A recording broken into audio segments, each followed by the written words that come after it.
Bonjour et bienvenue à toutes et à tous pour ce temps de culte qui nous rassemble maintenant encore sur Internet.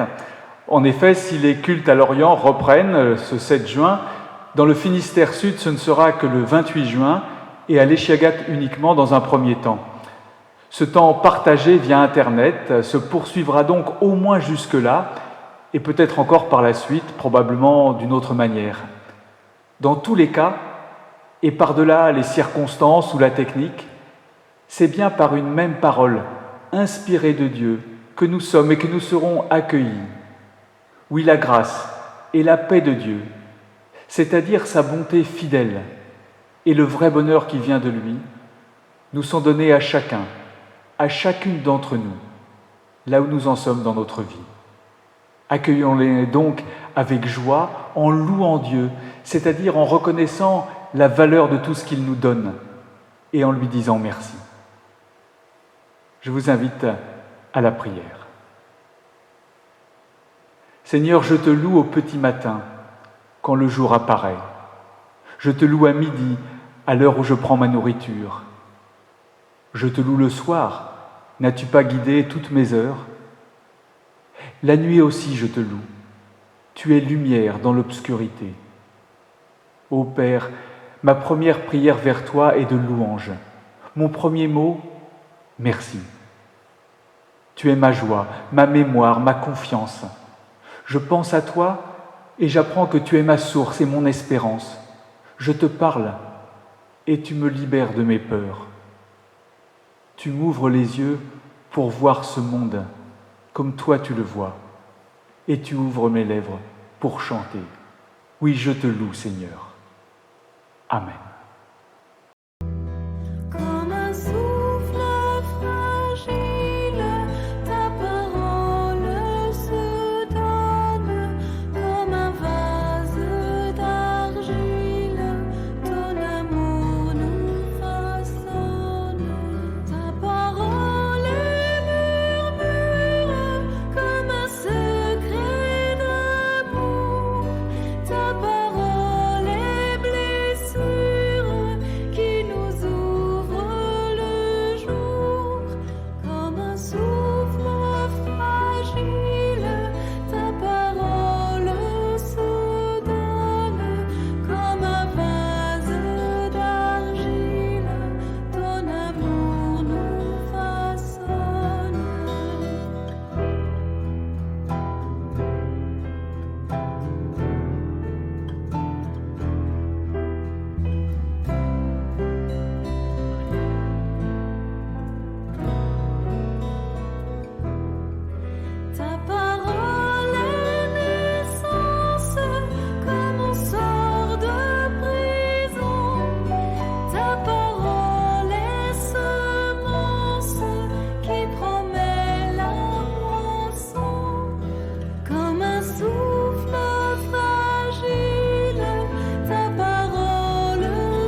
Merci, merci à vous tous d'être venus.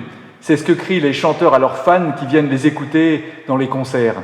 Et ce merci-là, il est porté par les milliers de watts des amplis qui le projettent vers la foule. Sauf, bien sûr, quand une épidémie met soudainement tous ces grands rassemblements entre parenthèses. Mais merci, c'est aussi simplement ce que nous nous disons l'un à l'autre, parfois par habitude, sans même y penser, et puis parfois en prenant le temps de détacher les mots, de bien regarder l'autre au fond des yeux, quand ce merci-là est vraiment important, parce que celui ou celle à qui nous l'adressons a marqué notre vie. Dire merci, ce n'est donc pas seulement ce qu'on apprend aux enfants pour être polis, pour respecter les règles minimales de la vie sociale. Dire merci, c'est aussi reconnaître ce qui nous lie aux autres. C'est finalement les reconnaître eux-mêmes, dans leur personne, dans leurs actions, dans ce qu'ils sont pour nous et pour eux-mêmes. Et puis dire merci, c'est aussi ce que nous pouvons faire à l'égard de Dieu, comme nous y invitent bien des textes de la Bible. J'en ai choisi aujourd'hui 2 pour nous, afin de les relire ensemble et d'y entendre une parole positive, après toutes ces semaines de mauvaises nouvelles accumulées. Il ne s'agit pas de faire comme si tout allait bien désormais pour tout le monde, mais plutôt de réapprendre à nous tourner vers celui qui nous fait du bien, quoi qu'il arrive dans notre vie. Le premier des 2 textes que j'ai choisis, donc, c'est le psaume 100, dans l'Ancien Testament, dont nous écoutons maintenant une traduction. Chanson avec accompagnement pour exprimer la reconnaissance. Acclamez le Seigneur toute la terre, servez le Seigneur avec joie, venez devant sa face avec allégresse. Reconnaissez que le Seigneur, c'est lui qui est Dieu, c'est lui qui nous a fait, et c'est à lui que nous sommes, nous son peuple, le troupeau de son pâturage. Venez à ses portes en étant reconnaissants, dans les cours de son temple en le louant, célébrez-le, bénissez son nom, car le Seigneur est bon. Sa bienveillance est pour toujours et sa fidélité de génération en génération. Chanson pour exprimer la reconnaissance. Venez à ses portes en étant reconnaissants. Le psaume 100 nous appelle à remercier Dieu. C'est un psaume court, mais son message est fort. Soyons reconnaissants envers Dieu, envers le Seigneur, comme l'appelle l'Ancien Testament. Peut-être que ce psaume a été composé à l'origine pour accompagner un type particulier de cérémonie dans le temple de Jérusalem, quelques siècles avant Jésus. Ces cérémonies comprenaient un sacrifice de reconnaissance, c'est-à-dire une offrande à Dieu librement décidée par des croyants, en plus des offrandes exigées par la loi de Moïse. C'était pour ces croyants, au fond, une manière d'exprimer leur attachement à Dieu, de façon gratuite, sans rien attendre de particulier en retour. Ceci dit, une telle offrande, c'était aussi l'occasion où d'autres que les prêtres prenaient part au banquet qui suivait le sacrifice. Il y avait alors de quoi se réjouir autour d'un bon repas de fête. Ce à quoi nous aspirons nous aussi, après tous ces temps d'épidémie, pouvoir bientôt revoir d'autres personnes, manger ensemble et dans quelques semaines, quelques mois, j'espère, pouvoir refaire nos bons repas de paroisse partagés. Je reviens à mon psaume.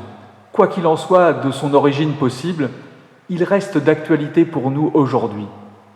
Du fait de son message court et fort, soyons reconnaissants envers Dieu. Tout ça, c'est très bien, me direz-vous. Mais pour quelles raisons devrions-nous être reconnaissants envers Dieu ?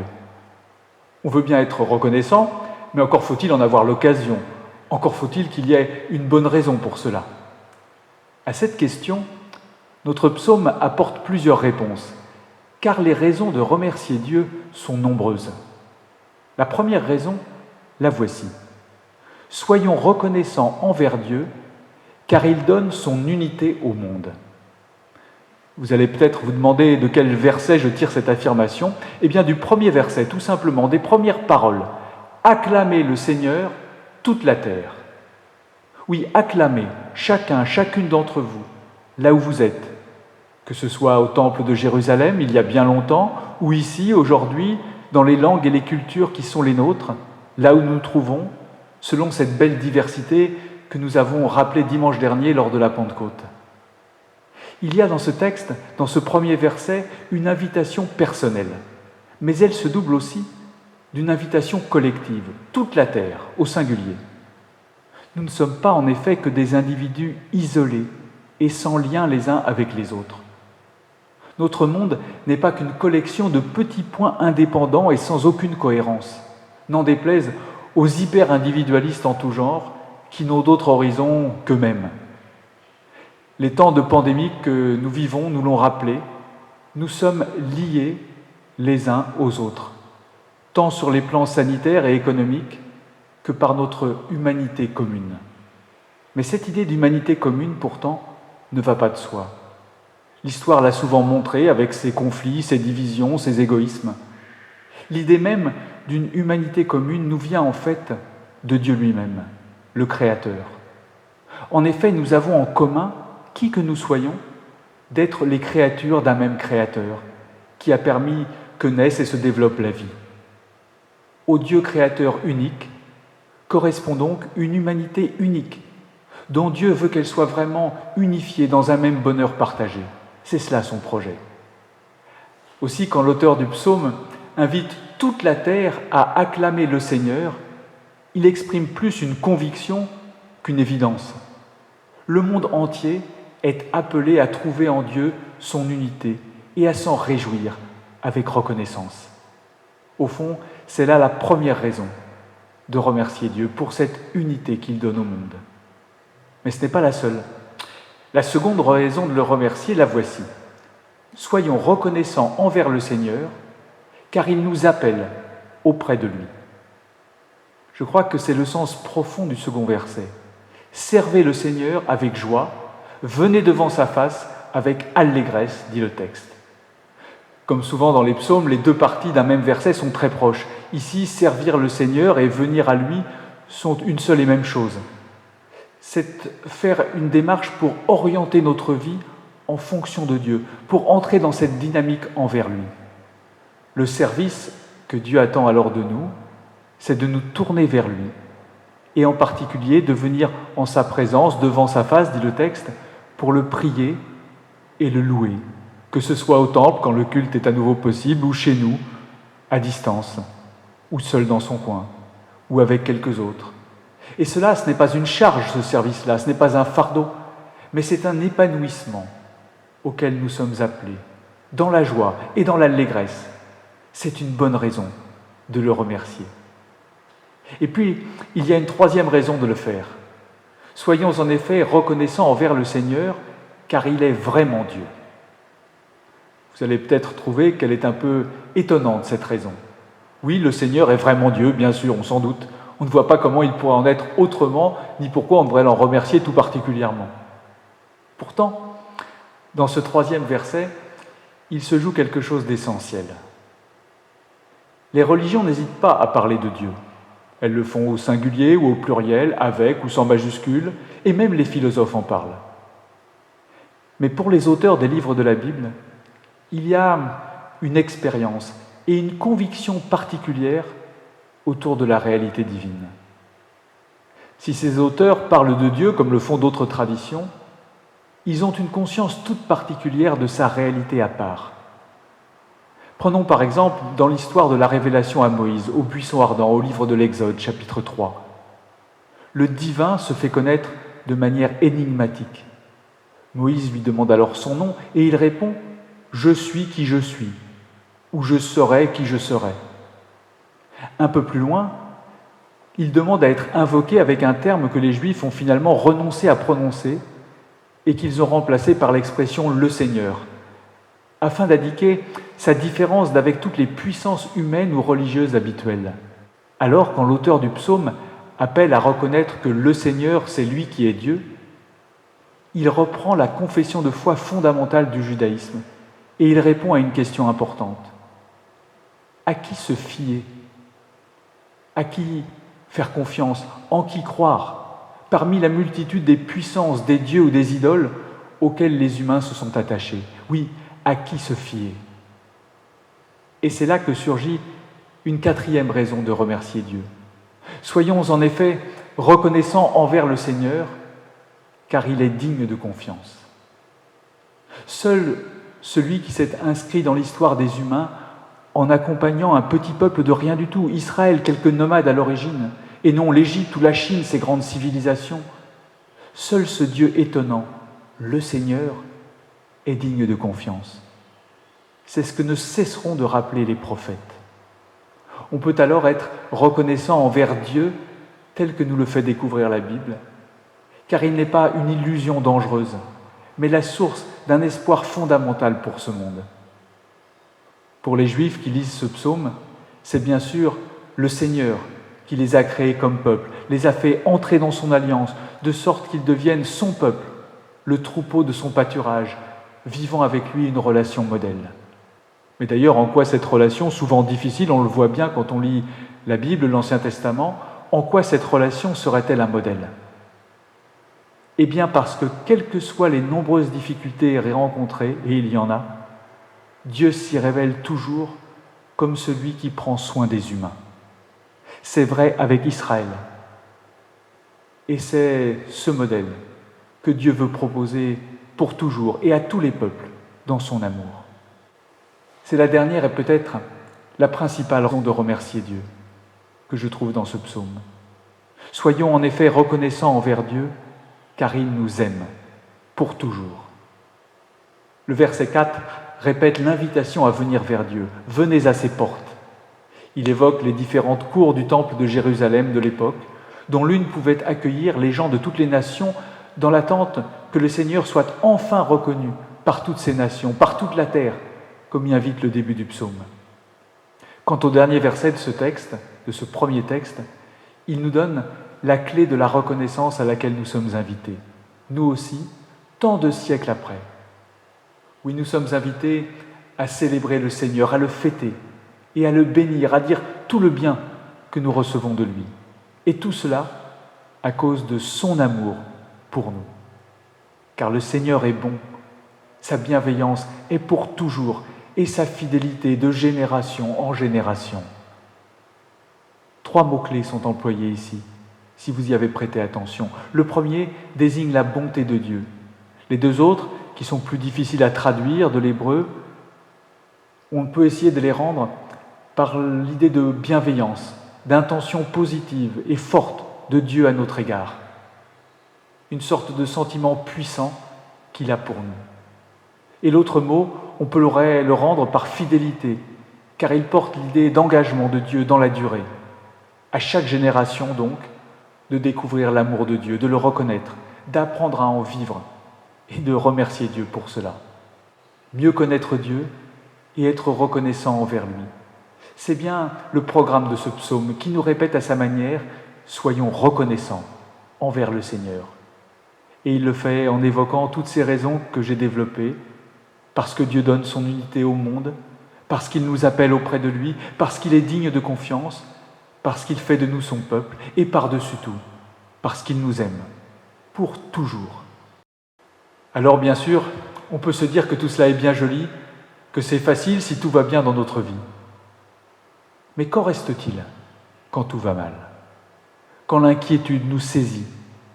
Quand le malheur nous accable, par exemple en ces temps de crise ? Est-ce que ça ne devient pas alors une exigence impossible que de nous demander d'être reconnaissants ? Cette question-là, elle est inévitable. Et face à elle, je crois qu'il est bon d'aller jeter ne serait-ce qu'un œil dans le Nouveau Testament, la Nouvelle Alliance, selon l'expression qui nous vient de l'apôtre Paul. Dans ses lettres, ses épîtres, comme on les nomme, Paul n'hésite pas à affronter cette question de la joie, de la reconnaissance, malgré les difficultés. Ainsi, dans sa lettre aux Philippiens, au chapitre 4, au versets 4 à 7, dont nous écoutons maintenant une traduction. « Réjouissez-vous dans le Seigneur, je le redirai encore, réjouissez-vous. Que votre modération soit connue de tous les humains. Le Seigneur étant proche, ne vous inquiétez de rien, mais en toute chose, par la prière et la supplication, avec action de grâce, faites connaître à Dieu vos demandes. Et la paix de Dieu, qui dépasse toute capacité de penser, gardera vos cœurs et vos pensées en Jésus-Christ. » En lisant ou en écoutant le début de ce passage, on a vraiment l'impression que Paul donne dans la provocation. « Réjouissez-vous, je le redirai encore, réjouissez-vous. » Est-ce qu'il faudrait toujours avoir le sourire aux lèvres, quoi qu'il arrive ? Allez, toujours la banane ? Pas étonnant alors que certains aient des chrétiens à l'image de grands benets, bien braves avec leurs bons sentiments et leur sourire béat, oublieux des pires horreurs de ce monde. C'est là qu'il faut bien lire le texte. Paul appelle ses lecteurs à se réjouir, certes, mais c'est de se réjouir dans le Seigneur qu'il s'agit. Dans le Seigneur, c'est-à-dire à travers le lien que nous avons avec lui, un lien qui passe désormais par le visage humain de Jésus-Christ, Jésus le Sauveur, par qui Dieu s'est fait tout proche de nous, lui qui nous arrache à tous les découragements et tous les désespoirs. Si notre vie et notre monde ne sont pas toujours source de joie, loin de là, Jésus-Christ, lui, est la seule promesse d'une joie différente, à part, imprenable. Une joie liée à la présence de Dieu dans nos vies, non pas comme un donneur d'ordre, vous devez vous réjouir, mais comme un donneur d'espoir et de vie. Cette conviction, Paul sait néanmoins qu'il faut la répéter, la rabâcher même peut-être, parce que les circonstances la font si vite oublier. Paul le répète donc, je le redirai encore, réjouissez-vous dans le Seigneur. Il y a bien ici une lutte face à l'adversité. Mais cette lutte ne repose pas sur nos forces, sur la méthode Coué, je vais me réjouir, je vais y arriver. Elle repose plutôt sur la fidélité de Dieu, qui ne nous lâchera pas, qui ne nous abandonnera pas, quelle que soit l'épreuve.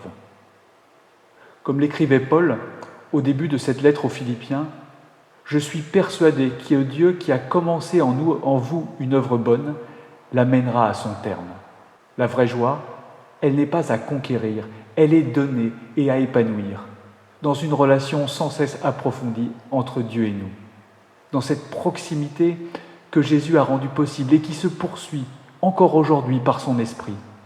Cette joie-là, cette force-là, elle changera notre vie. C'est bien ce qu'exprime la suite du passage.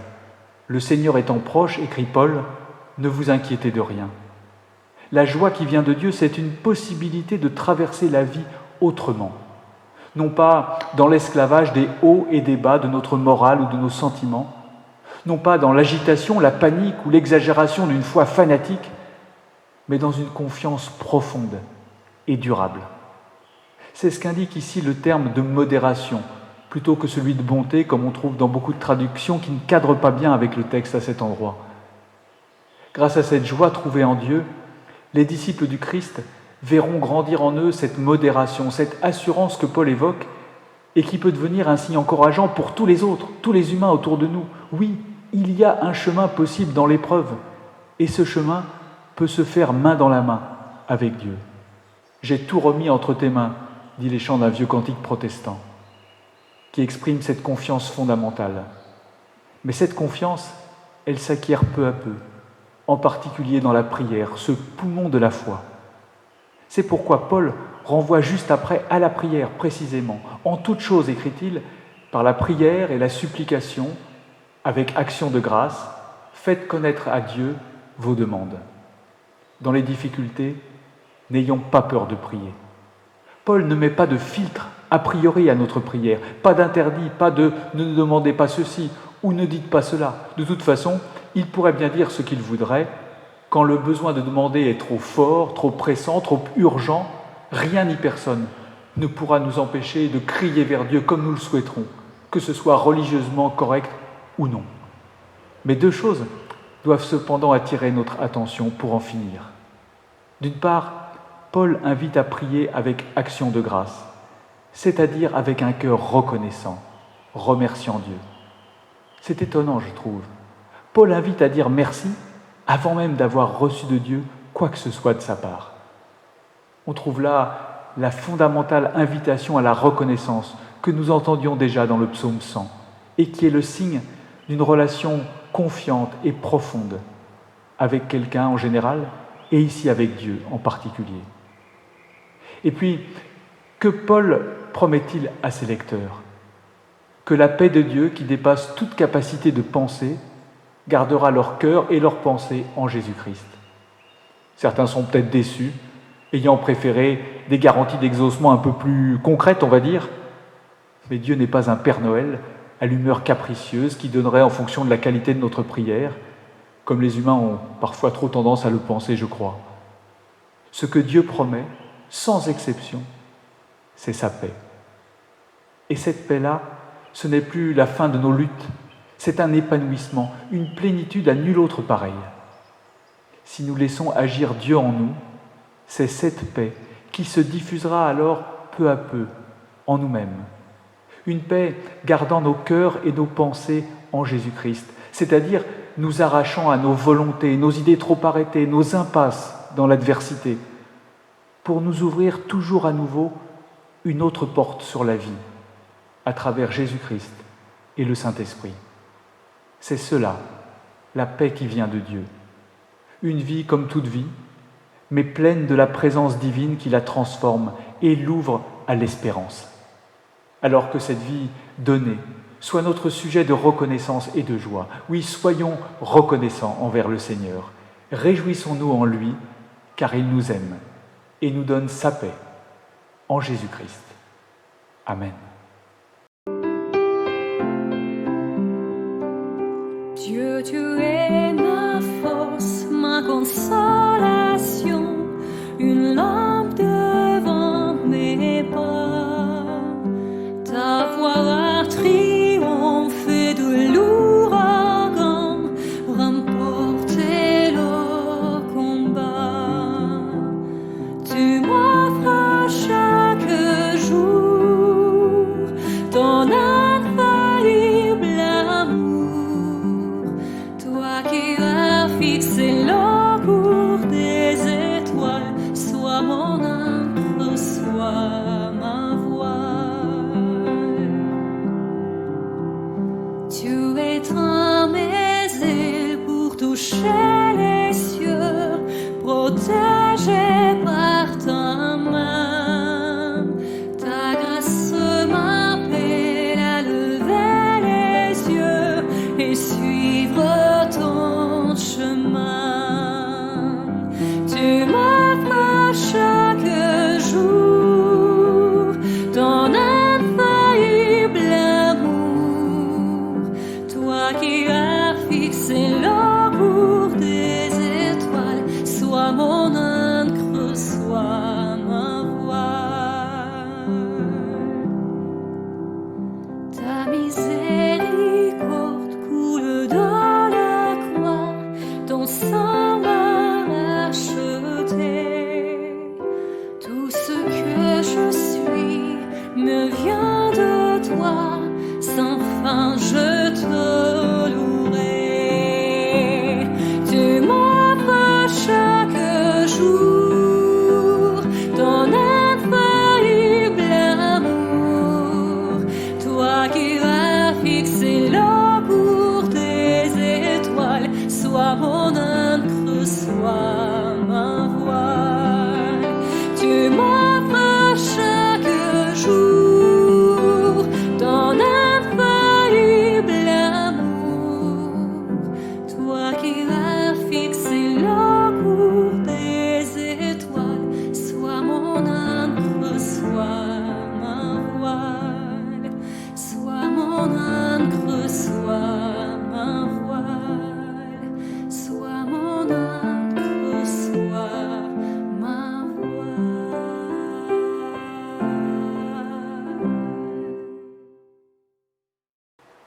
Je vous invite maintenant à la prière.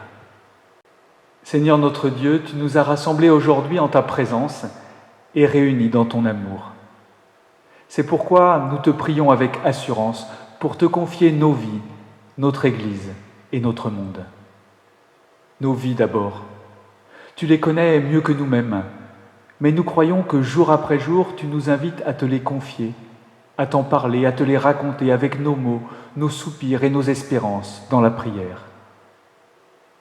Nous te confions notre Église ensuite, mais en fait c'est d'abord ton Église. Elle ne nous appartient pas, même si nous sommes heureux d'en faire partie, d'y être peu à peu engagés spirituellement et matériellement. Nous te prions que par elle, par nous, la bonne nouvelle de ta grâce soit vécue et annoncée à tous en parole et en acte. Et puis enfin, nous te confions notre monde. Tu sais combien il a besoin de ton espérance, de ta grâce et de ta paix, pour faire face aux difficultés de ce temps et pour vivre mieux, unifiés par ton amour. Aide-nous à nous y engager résolument dans ce monde, en gardant le souci de la justice pour tous, car toute vie est importante, quelle que soit notre origine ou notre couleur de peau, en dépit des drames que l'actualité nous rapporte. Oui Seigneur, nous sommes tous et toutes tes enfants, et c'est comme tes enfants que nous te prions maintenant en disant « Notre Père, qui es aux cieux, que ton nom soit sanctifié, que ton règne vienne, que ta volonté soit faite sur la terre comme au ciel. Donne-nous aujourd'hui notre pain de ce jour. Pardonne-nous nos offenses, comme nous pardonnons aussi à ceux qui nous ont offensés. Et ne nous laisse pas entrer en tentation, mais délivre-nous du mal, car c'est à toi qu'appartiennent le règne, la puissance et la gloire, pour les siècles des siècles. Amen. Au terme de ce culte, nous recevons maintenant la bénédiction de la part de Dieu, cette parole d'accueil, cette promesse d'amour et cet appel à le suivre. Oui, recevons pour nous-mêmes cette parole du Seigneur Jésus-Christ. « Je vous laisse la paix, disait Jésus. Je vous donne ma paix. Que votre cœur ne se trouble pas. » Oui, allons sur le chemin de cette vie, confiants dans cette parole. Le Seigneur nous accompagne et nous garde dans son amour. Amen.